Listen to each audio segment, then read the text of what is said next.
If you're sad, it's okay to acknowledge your sadness.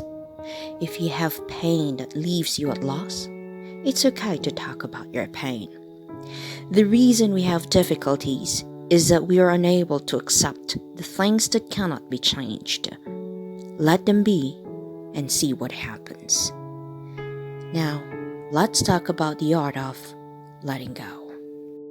Let it go is advice we often hear, but it's difficult to know how to put it into practice. I've met many people whose distress stems from their inability to move on from setbacks or let impossible dreams go. For example, if someone irritates us, we would like to forget the incident as soon as we can and move on.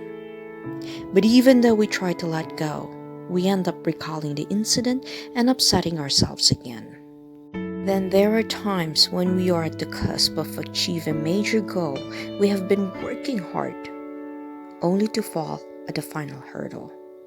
When we attempt to identify a new goal, the memories, regrets, and frustrations come back and torment us, leaving us unable to focus on anything. Let it go is actually another way of expressing accept it fully. It doesn't mean that the painful memory will somehow disappear. We might wish to erase the past like we wipe chalk off a blackboard, but it's simply not possible.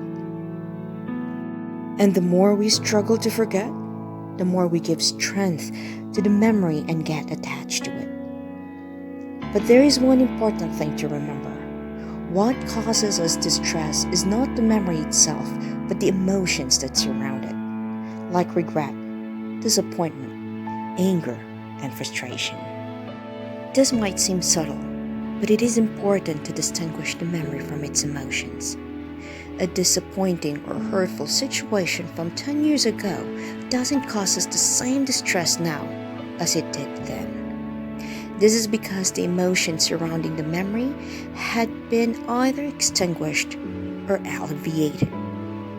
The memory itself is not a problem. It's still there.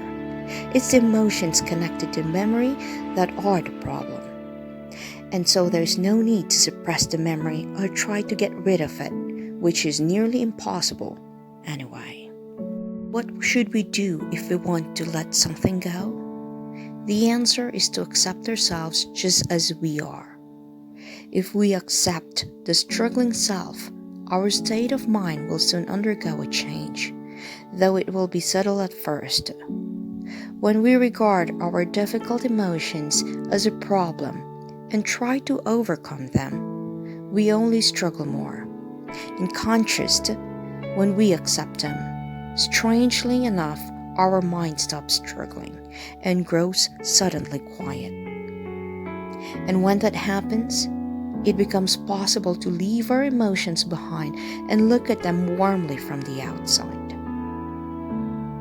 Rather than trying to change or control difficult emotions from the inside, allow them to be there, and your mind will rest. When this happens, you can more easily detach yourself and look at your emotions calmly as though they belong to someone else. When our mind is quiet and we look at our emotions from the outside, something unexpected happens. We sense the loving presence of our inner silence, watching those emotions with composure. When we arrive at this point, we can sense some distance between our difficult emotions and ourselves, and no longer identify ourselves with these emotions. Then we can allow them to exist, since they don't bother us as much. Previously, they were overpowering, because we felt they were taking up all the space within the small confines of our minds. But then the walls crumble, and those same emotions are now in a new warm, tranquil, wide open space where we can see them clearly. Even though the emotions haven't disappeared, they don't seem like such a huge problem anymore.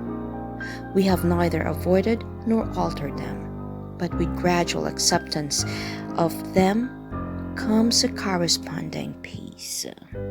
During the times in your life when your inability to let something go leaves you feeling distressed, please don't try to fight it. Instead, allow it to be there. And then observe it without words. Your mind will soon become quiet and spacious, making it easier to live with your negative feelings. Then you may even see the eyes of compassion inside you that look on your inner wound with love. As this happens, your mind will realize that you are not the wound, but the deep silence that knows the wound. When you feel bad, don't struggle with the feeling. If you struggle to control it, you can make it worse.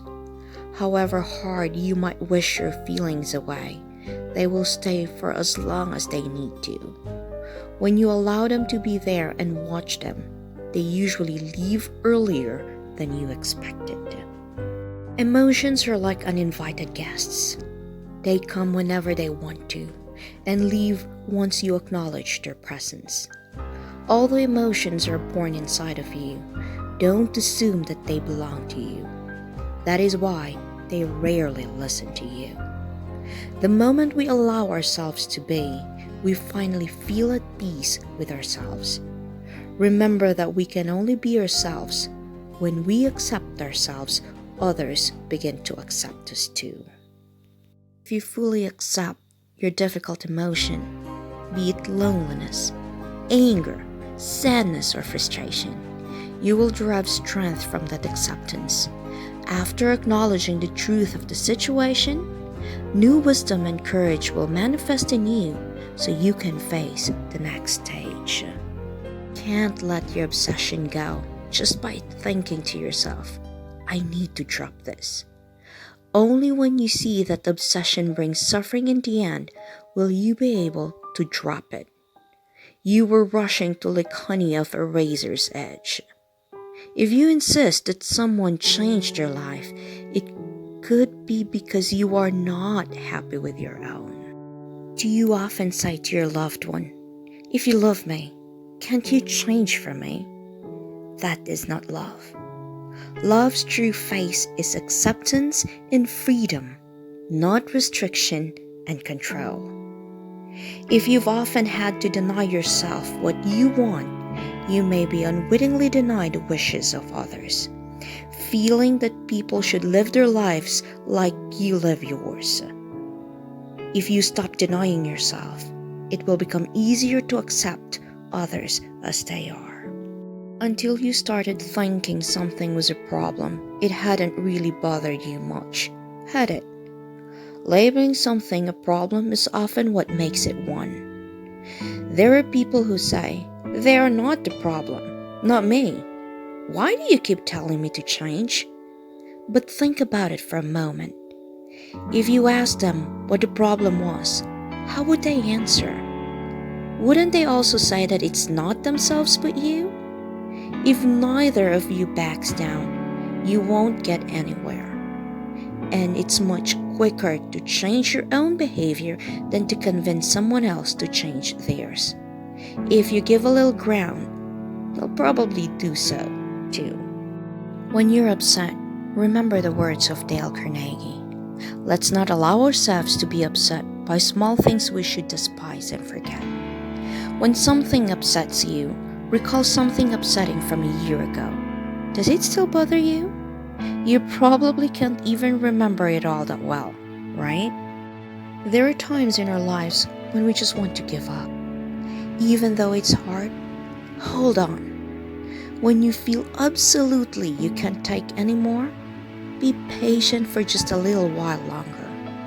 If you throw in the towel, everything you've built will be lost, and you will regret it forever. Persevering even when things are difficult reveals your true character. In many things in life, the good is mixed with the bad. If you throw away the whole thing because you dislike the bad part, you will also throw away much that is good. When someone is praised greatly, 2 beats later, the criticism starts. However happy or healthy we manage to be, it seems nothing can ever be perfect. If we cut into money, we quarrel over money with our family. If we obtain position of power, our friends try to benefit. If we succeed at work, we soon have enemies, jealous of our success. Learn to accept that such is the way of the world. Winter wind blows and the temperature drops. Going outside becomes unpleasant. But the same cold wind makes the air pure and clear. Even things that initially look bad contain something good, if only we look closely. The secret to a happy life is not chasing after a better job, but learning to enjoy the job you have. People start out trying to achieve success as the world defines it. But as they get older, they begin to enlarge their idea of success. It is the law of nature that what goes up must come down. And so people gradually train their sights away from worldly success and on happiness in learning, volunteer work, friendships, and spiritual practice. Even if you have everything you've ever wanted, you won't be happy if you're always striving for more or better. Happiness comes when our hearts are peaceful and content, and when we learn to appreciate what we already have.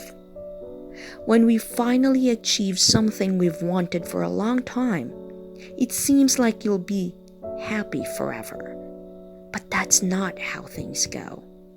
After feeling happy and proud for a while, waves of despondency come flooding in, and success gives way to a backlash you never anticipated. Instead of postponing your happiness until you've achieved your goal, live a little and enjoy the moment. Life is passing you by while you are waiting.